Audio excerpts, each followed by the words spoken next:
Obviously, Rob, I will say, kind of you've had a renaissance in your career, perhaps because of a character you might have worked on. Ryan Reynolds, Deadpool. Yes. And like, is Ryan Reynolds? My good buddy Josh. Yeah, well, that's funny. Yeah, I mean, obviously, Ryan and Josh Brolin are, Rob, my characters. They stand for you. Those are my contracts. I love them. But is Ryan Reynolds? What's he really like, though? He seems like such a grim, person who has No, he is a vivacious personality, but also the thing is he's very professional, having been on the set of Deadpool 1 and Deadpool 2. And, he said this in these interviews, like, Deadpool 1 and 2, he was a producer on. And so he took very much a producerial role in making sure that the pictures turned out the way they did. He didn't just run his lines and walk off set to his trailer. He would go behind the camera, he would look at the dailies, he would talk to the producers, he would talk to the directors. Look, he got his name on the script.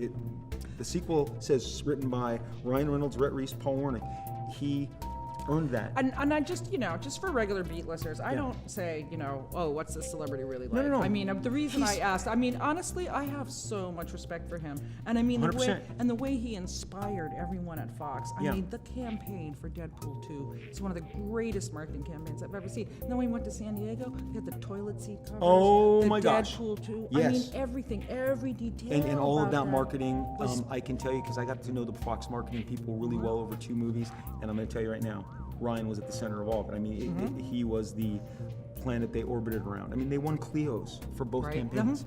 Ryan, here's the thing. He's a really creative guy. Writer, producer, obviously actor, ridiculously handsome. Canadian. Canadian. He wins. And so the whole thing is like, and Heidi, I'm not going to lie to you. Family member sent me 2 Wednesdays ago. They said, have you checked out the Walt Disney homepage? You might want to do that right now. And I clicked on it, and I'm telling you, I had a moment of giddy. So there's the new Walt Disney homepage on the Walt Disney homepage, and there's Deadpool looking right at you. I know. That's awesome. You're like, woo. No. Hey, it's a great opportunity. So all right. So I'm really going to get you in trouble. Okay, right do now, it. Rob. Do it. So what's going to happen now with Deadpool? Now that Disney and Fox have merged. So my belief is he's not on the homepage because they don't have plans for him. I might have thrown myself in front of Bob Iger at one of the premieres. Bob Iger, Rob Liefeld created Deadpool. How you doing? And he's like, we love Deadpool. We are so excited about all the things we have planned for Deadpool. At that point, the security hadn't dragged me away, so I kind of relaxed. We had a little chat. I believe they know that on the ledger, Deadpool moves the needle with fans. I'm not sure Ryan will ever make it on the floor of a show, of a con. He's pretty busy. But if he did, I don't know that he'd make it 2 feet. He is beloved.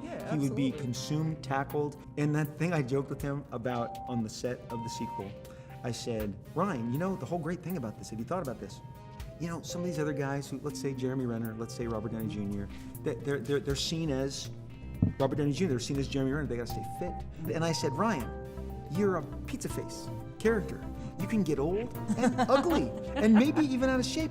And you're looking like Freddy Krueger every movie. So like the bar for you was a lot lower, man. Yeah. And he's like, he can play it forever.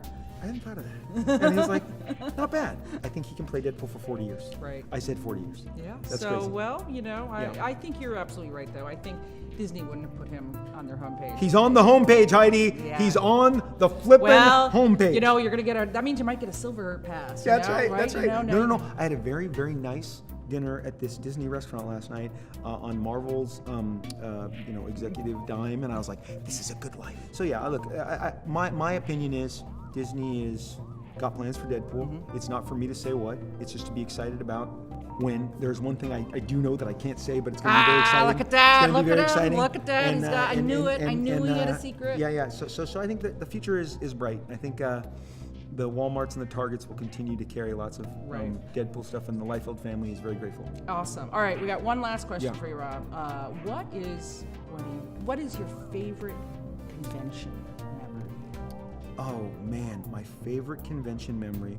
Heidi is going to 1987 WonderCon, first one, the launch show, and having every publisher not turn me down, not accept my samples. Dark Horse, hand me back. Kumiko, we're not looking. Eclipse, I'm sorry, we're not taking samples.